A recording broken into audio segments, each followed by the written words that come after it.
Edifice of Trust podcast is a thoughtful discussion of today's current events from the perspective of America's founding principles. Welcome. From heart-pumping music to head-thumping commentary. It has occurred to me that I have been very easy on Republicans recently. It is true that the Democrats and their progressive controllers have been giving me oodles of things to talk about, each item more outrageous than its predecessor. But the Republicans, in their own way, have been doing more and more dopey things that also deserve exposure. The most notable dopey thing that the Republicans have done recently was to vote Liz Cheney out of the Republican caucus leadership in the House. This was done supposedly because she voted to impeach Trump and had been critical of his actions after leaving the White House. I may not agree with all of Liz Cheney's conservative policy positions, but I believe that she is a sincere and principled person. Republicans do not need to like Liz Cheney, but they should at least respect her. There are few Republicans that are willing to oppose Donald Trump's leadership of the Republican Party. In Britain, when a party leader fails to win an election, the leader resigns and a new leader is selected. Instead, Mr. Trump is working to remake the Republican Party in his own losing image. After 10 Republican members of Congress voted to impeach him for the January 6th insurrection, he told attendees at the Conservative Political Action Conference, CPAC, to, quote, get rid of them all. And 9 of them already face primary challengers for the 2022 elections. As Donald Jr. crowed on January 6th, quote, this isn't their Republican Party anymore. This is Donald Trump's Republican Party. Trump surrogates and sycophants are hitting the road, holding rallies in support of Trump, and still asserting that the election was stolen. Infamous Trump devotees Matt Gaetz and Marjorie Taylor Greene have held numerous rallies.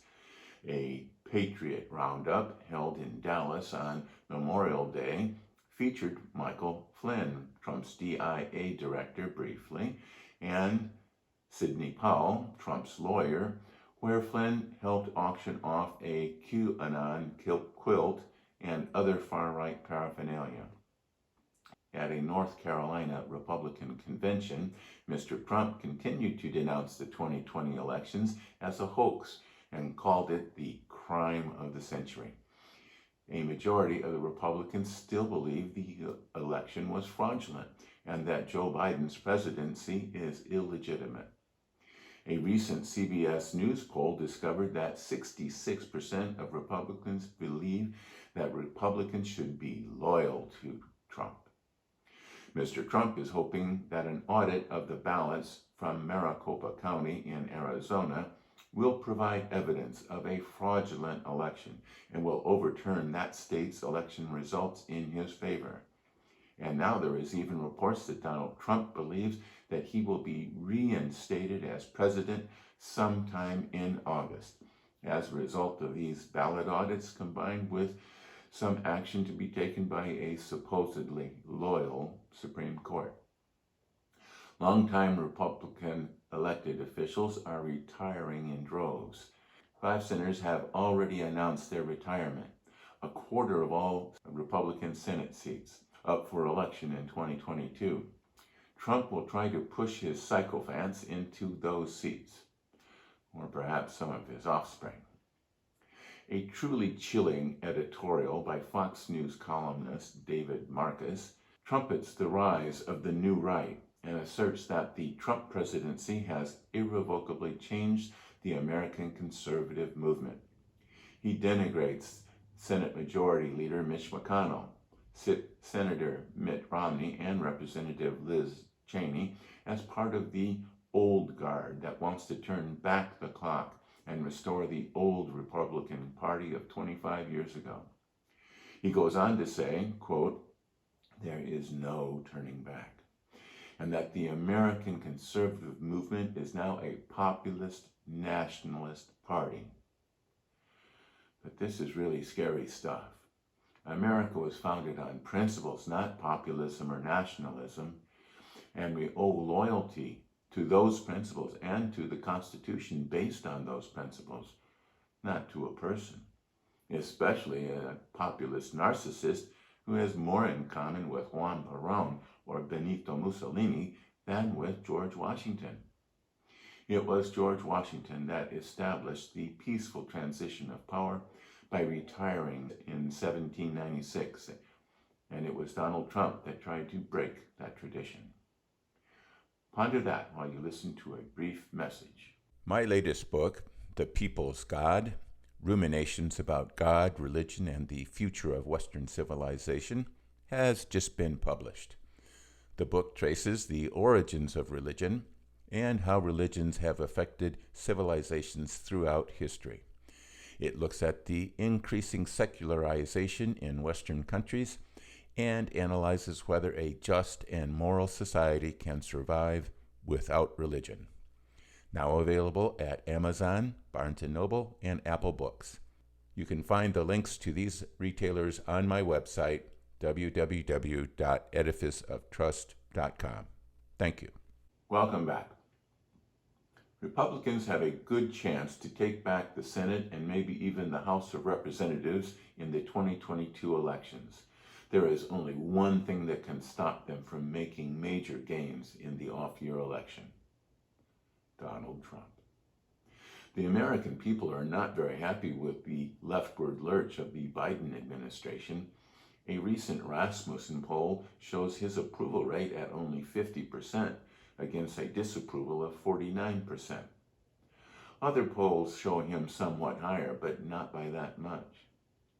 Tellingly, an Economist YouGov poll gives Congress only an approval rate of 19%. And many polls show that a majority of Americans believe that the country is on the wrong track. The American people do not want a nationalist, populist party running the country any more than they want a woke, far-left, progressive party running it. The American people are sailing between the Scylla of fascism and the Charybdis of Marxism, similar to the hazardous dilemmas that confronted Homer's Ulysses. And they are getting scared. Joe Biden was not elected with a mandate to make America into a socialist paradise. He was elected because he is more likable than Donald Trump, and many believed him to be a centrist. Generational change should not be made based on a 7-vote majority in the House of Representatives and a 50-50 Senate. The progressive changes at the beginning of the 20th century, such as women's suffrage and the popular election of senators, were backed by a broad consensus of the American people. Both Democrats and Republicans voted for those changes. The Civil Rights Act of 1964 was passed by 73% in the Senate and 70% in the House, not by razor-thin majorities. Most of those that were opposed were Democrats. The 1968 Civil Rights Act also had large majorities. Those generational changes were permanent because they were the will of the American people. The proposals being made by President Biden, plus other laws such as H.R. 1, the For the People Act, and a proposal to add 2 new states to the Union, are being passed on straight party line votes. Such laws will be reversed if Republicans ever get the majority in both houses, which many of the bills being proposed are designed to prevent. Mainstream Republicans and Democrats need to take their parties back, or they will find themselves on the outside looking in. In other countries, new parties are formed all the time. In El Salvador, a new party called New Ideas elected a president, and he has a supermajority in the legislature. A new party in Mexico called Moreno elected Andrés Manuel López Obrador as president in 2018 and seeks to transform that country, although it failed to get the necessary supermajority in the June 2021 elections. There are now new parties in Greece, Italy, and Spain as well. The Greens candidate may become the next Chancellor of Germany. Most of these parties are on the fringes, while in America, the fringes are being taken over by the traditional parties. But that still leaves a vast swath of people in the middle that is there for the taking. Thanks for listening.